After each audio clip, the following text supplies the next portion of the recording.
Oh, good afternoon, everybody. Uneducated Economist here. It's been a while since I put out a video. I'm really sorry about that, guys. Not that really a whole lot of people watch my videos, but I figured I would start them up again and maybe try and do some daily videos and see if I can't get some attention again. See if I can't maybe start a conversation with somebody and kind of help them along through things. We're in a scary position, guys. Stock market is about as high as it's ever been. Reading articles about how we are at the end of the bull market here, and wow, talking to everybody at work and stuff, and nobody else seems to agree or hear it. But well, at least they didn't. But I think they are now. I think they're starting to see the changes happening, and are starting to realize that I think we are coming to the end of this expansion. So get ready for it, guys. I think we're in for a tough winter here. One of the things that I was kind of looking at is percentages of increase, right? So, I was watching a video on this kid who was saying that, if you want to be a millionaire with a regular old everyday job, it takes 50 years, $5 a day for 50 years at 10% interest, right? And you'll have $1 million at the end of that, or pretty close.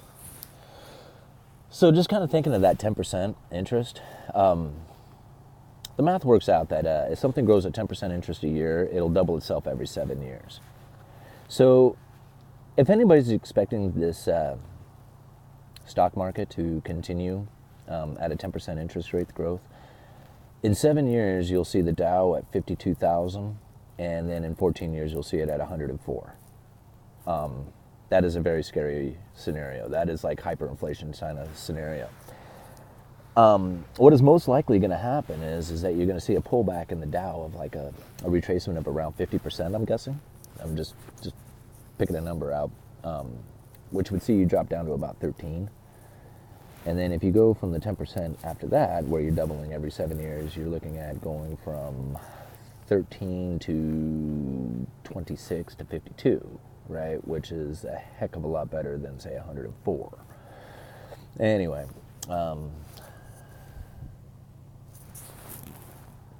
just thought I'd kind of throw that out there to kind of give you a perspective on how things are going to go. So, yeah, if we don't see like a serious retracement, like 50% retracement, then, yeah, you're going to see a hyperinflation scenario. Dow at 104 is scary, and Dow at 13 is scary. So, either way, I think we're heading for a scary scenario. What I'm doing as far as personal efforts is I have some stocks picked out that I intend to short the S&P 500 with. I'm going to start throwing $100 a month towards that super S&P short, and hopefully I do pretty well off of that. If we have a retracement in the market, then that should do pretty well. I'm also going to continue to invest into the silver miners or precious metal miners. So those are going to be like my two places that I put the money in as far as the markets go. I also intend to continue with cryptocurrencies. I'm going to put another $50 a month or so towards cryptocurrencies. So that's going to be $100 towards the shorts, $100 towards the miners, and $50 towards cryptos, and then the rest of the money that I can come up with for the rest of the month or week or whatever, I'm going to dump into silver bullion, and take physical possession of silver. We had a nice move in silver today, 50 cents in just a matter of like an hour or so. It was a huge jump. You look at the chart, and it's just this big giant stick right there. So yeah, I think silver is probably a good play. Potential for the downside, I just don't see a whole lot there. Even if it goes down another $2, brings us down to 12. That's not that much to me on the amount that I'm purchasing. We're talking a difference of like $14 on the amount that I purchase at any one time. Because I usually buy only like maybe 7 to 10 ounces at a time. Very small increments. Because it's really all I can afford. But yeah, silver's down at $14, $15 an ounce right now. It could go down to 12. It could go down to 8. I don't know, but I just think that the potential for the downside is far smaller than the potential for the upside, which is very large. I think there is a whole lot of room to grow.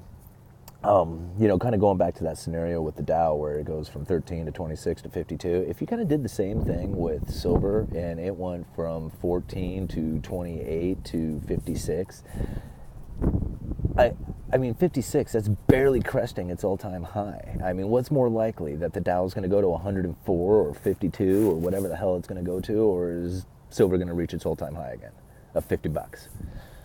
I don't know. I'm thinking that the most likely that the silver is going to go to $50 and Dow going to 104 or whatever. So, I mean, that's me. I don't know. You guys might know a little bit more than I do about it, but that's kind of my guess on it. So, what do we go from here? What do you do? And I'm looking out there at the housing market now, and there is starting to become more, at least in my area. I don't know about where you live, but here in the Pacific Northwest, which is usually a pretty hot market, like things really lag here longer, like as the rest of the country is collapsing. The Pacific Northwest still continues to hang on. I don't know why that is. I know back in 2007, the Pacific Northwest got hit with a huge storm, like a horrible storm, and it blew every roof off of every house in the county here, or at least in the whole area, the whole state of Washington and Oregon. And man, we just got nailed out here on the coast. And so it kept like construction going for a long time, right? There was all these repairs and insurance jobs and all kinds of stuff that went on. So like most of the lumber yards and contractors and stuff like that around here, they just kept right on working. They didn't even like notice any problems until later on. And then they said, well, there's a lag in the Pacific Northwest. I don't know, maybe. I just honestly think it was that big old storm that blew it was a horrible storm, guys. You should have, those who lived around here understand, but so anyway, what else? I don't know. Oh, I keep getting letters, memos from from the vendors that we use at the lumberyard here, and they keep sending us the warnings that the tariffs are going to cause price rates to increase. Noticing it big on metal. Metal prices have definitely moved. So like all our nails, bolts, the Simpson hardware, that stuff, oh my gosh, that stuff's up there. And what else was it? I don't know, those were the big ones, the metal products that I saw that were really moving right now. Interesting enough, when I was putting in the prices for the pressure treated, all the pressure treated prices went down, all of them across the board. Plywood has gone down.